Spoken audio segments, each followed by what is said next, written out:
Será que vale a pena investir em ações em DMXRF11 em fevereiro de 2025? Bom, o queridinho dos mercados agora está sendo visto como um malvadinho e com aquela impressão de eu avisei para não investir nesses investimentos. Dentro dos podcasts, um tempo atrás, ele era muito elogiado e agora ele é atacado pelos investidores, entre aspas.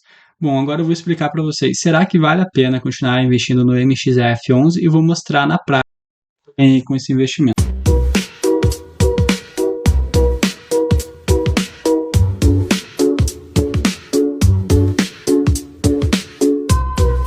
Em primeiro lugar, o que a gente tem que analisar é como está organizada, né, a carteira. Hoje, 73%, 72,5% é em CRI. O que é o CRI? O CRI é o Certificado de Recebidos Imobiliários. Muitas imobiliárias, né, não têm poder aquisitivo suficiente para construir um prédio inteiro. E o que ela precisa? De investidores que investam para a construção do prédio e depois ela vai devolver em juros, né? Então, seriam créditos de dívidas, né? E 11% é de FIIs, né?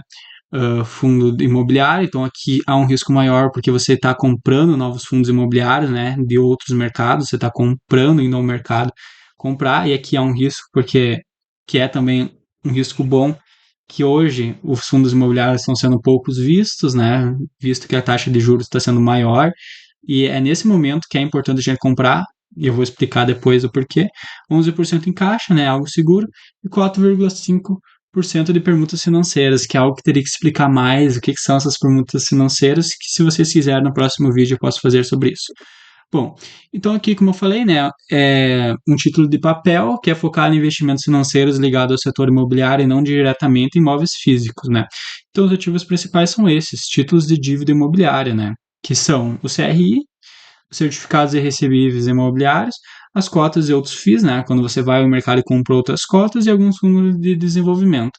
E o objetivo geral aqui, ó, é a geração de renda passiva com distribuição de dividendos recorrentes, ou seja, ninguém, né, ou melhor, ninguém que tenha uma inteligência básica vai comprar fundos imobiliários pensando a curto prazo em vender eles ao final do mês. E com o MXRF11 foi isso. As pessoas pensaram, é uma ação comum que a gente compra e vende, ela vai lucrar, eu vou vender ao final do mês e eu vou ganhar dinheiro com isso. Burro, cara, que loucura. Como você é burro. Que coisa absurda. Isso aí que você disse é tudo burrice. E não, não é.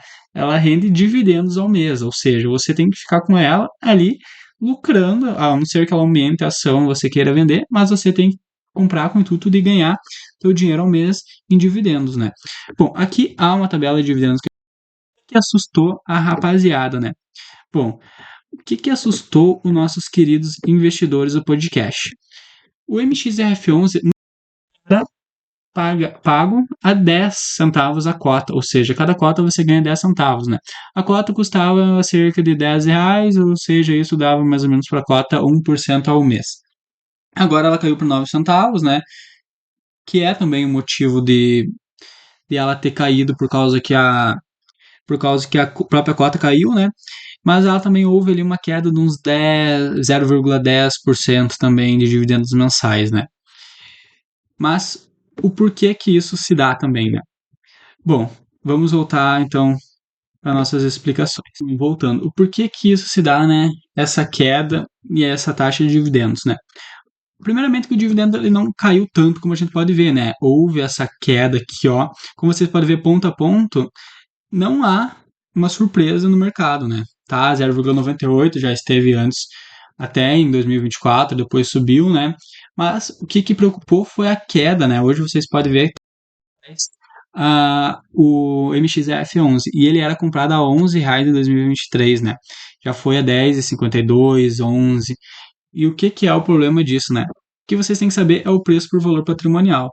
O que é o preço por valor patrimonial? Preço e valor patrimonial é a mesma coisa? Não. Imagina um iPhone. O iPhone, o valor patrimonial dele é 10 mil.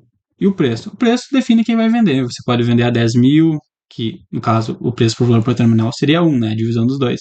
Você pode vender por 15 mil, 20 mil, você pode vender por 8 mil, depende. Mas o que aconteceu com o MXRF11? Ele estava com um PV de 1,80, entende? É a mesma coisa que você comprar um iPhone de R$ 10 mil e você está pagando nele R$ 16.000, né? R$ 18.000 se for 1,8, 16 mil se for 1,6, né? Então você estaria comprando ele mais caro do que ele vale. Hoje não, o preço por valor patrimonial está em torno de 1, que é o preço, né?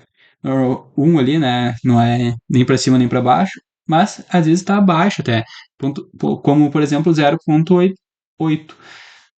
E nesse sentido, se você comprar um iPhone 10.000, o preço por valor patrimonial de 0,8 seria a mesma coisa que você está comprando a 8.000. Então é isso que eu quero chamar a atenção de vocês. Vocês podem estar comprando o MXRF11 hoje por desconto, né? Descontado. Então aqui, ó, houve um delírio de comprar a R$ 11. Não entendo quem comprou a R$ 11 um fundo imobiliário tão acima, no caso, do valor patrimonial dele, né? É algo assim que não dá para entender. Então houve essa desvalorização e essa desvalorização fez que houvesse esse rebuliço de alguns investidores dos podcasts aí a falar que o MXF11 é um fundo que é modinha de TikTok e não se sustentou, né? Bom, nós vamos para a prática, então mostrar como pode ser uma carteira de MXF11, né? Bom, hoje, né, se a gente pode investir, o valor da ação é de R$ 9, né? Vamos pensar que a gente compra o valor médio de R$ 9 e invista R$ 300 ao mês, a gente vai ter 33 cotas com um dividendo anual de 11%. Após 10 anos, o valor da ação que a gente vai ter gastado, né, só em ação é 36.300. E o valor de dividendo que isso vai gerar 11% é de 33.200, né? Como eu posso mostrar aqui na calculadora rapidinho para vocês, eu não estou maluco, né? Valor inicial 300, valor mensal 300, 11% em 10 anos, isso vai gerar um valor final de 66 mil de valor final, né? Dividido em valor 36 mil investido e total de juros de 30 mil, né? Então, aqui que eu quero atualizar vocês, né? O MXF11 não vai fazer com que você perca dinheiro, porque ele vai estar pagando dividendos mensais. O que pode fazer com que você se frustre é você ficar abaixo disso daqui, né? Que é o valor do CDI. O valor do CDI hoje é, né, 12,15%. Então aí tem investimentos que rendem 100% do CDI, renda fixa, né? Cerca de 11%, 11,50%. Né? Imagina você ficar abaixo do CDI. É triste, né? Só que aqui o dividendo é de 11,74. E como você está comprando abaixo do valor patrimonial, é provável que esse fundo aumente o valor. E se aumentar, digamos assim, se o fundo aumenta hoje de 9 para R$ 10, né, em 10 anos, a gente vai ter ganhado 4.000 só de lucro de cota, né? Agora vamos imaginar o contrário, né? Digamos que a gente compra o valor da ação, né? Como muitos compraram a R$ 11, né? E invista até valor investido R$ 300 ao mês, né? Vai haver ali uma cotas, né? Vamos ver quantas cotas isso vai dar um mês, né? Para saber isso é só pegar o valor a ser investido, né? E dividir pelo valor da ação, né? Então vai dar ali 27 cotas, né? E os dividendos ele se manteve ali. Vamos ajudar um pouco a falar que o dividendo foi 12, né? Para manter aquele padrão. Então vamos fazer agora a mesma coisa, né? Após 10 anos. Bom, quanto a gente vai ter investido após 10 anos, né? A gente vai ter investido R$ 300, né? Os mesmos. A gente vai ter menos cota, então vai dar um juro ali um pouco menor, né? Mas vamos falar que o valor investido foi esse, né? Com o dividendo também a 12%. Vai haver uma diferença? Vai haver um pouquinho mais, né? 12%, vamos fazer aqui na prática o quanto dá isso, né? Bom, então tá aqui a simulação, né? 12% anual, eu coloquei 12,10 para dar uma ajudada, né? Bom, isso daqui daria cerca de 67 mil, né? Bom, mas o que eu quero tentar aqui? Se esses 36, né, que a galera comprou a preço médio de R$ 10 caiu para 9%, houve uma queda, então, de quanto, né? 11%, porque tu comprou a 10 e agora está vendendo a 9 no preço médio, então houve uma queda de 11%.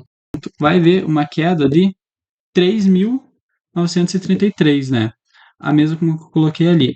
Então, faz uma diferença no final de R$ 4.000 para cima e para baixo. Então, será que vale ou não a pena comprar? Bom, A preço de promoção, é óbvio que vale, porque você vai vender e não vai ver aquela quebra no final de 11% daquele valor que tu investiu por causa que tu comprou com preço por valor patrimonial tão mais alto, né? E vai ter, rendendo ali por mês, cerca de 1%, 0,98%, e você vai estar protegido das mudanças políticas que há no Brasil, né? De juros pode subir pra caramba? Pode. Posteriormente, pode ter uma vitória no governo que haja uma austeridade e isso faz com que reduza os gastos públicos, né? Fazendo a taxa de juros cair. Pode ser. E aqui então você fica protegido, né? Por mais que há ali uma relação com a taxa de juros e a taxa de juros sempre atrapalha os investimentos, você está fora dentro dessas disputas de interesse dos partidos políticos, né? Então, quando você compra por preço por valor patrimonial baixo, você vai estar ganhando dinheiro vendendo ações posteriormente, né? Depois de 10 anos, e você vai estar ganhando cerca de 1% ao mês também, né? Como a gente pode ver ali, a gente dobrou o nosso investimento. Então, é óbvio que vale, apesar de alguns surtos dos investidores do mercado que pensam mais a curto prazo e não pensam lá na frente.